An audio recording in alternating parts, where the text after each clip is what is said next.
Kisoma neno la Mungu Ayubu sura ile ya 14 na mstari ule wa 7, neno linasema, kwani yapo matumaini ya kwamba mti ukikatwa utachipuka tena na machipukizi yake hayatakoma. Haleluya! Kwa nini tusimuinue Mungu kwa makofi na shangwe kwa habari ya neno zuri kama hili?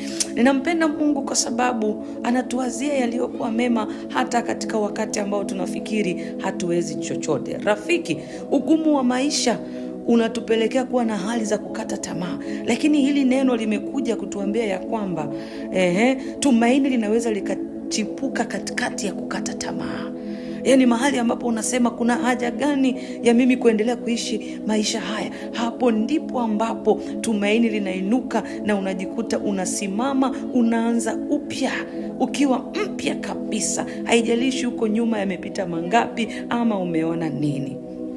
Na tamani nikutie moyo, kama vile mti ulivokatwa na ukachipuka tena, ndivyo mimi na wewe ambapo tulisema tumekata tamaa, tuinuke tena kwa upya. Maana Mungu anaenda kutuinua na hatutarudi nyuma tena, na hatutakata tamaa tena, kwa sababu Mungu ndio nguzo yetu, Mungu ndio taraja letu, Mungu ndio tegemeo letu. Asante Mungu kwa sababu unatupenda na unatuinua kwa upya tena.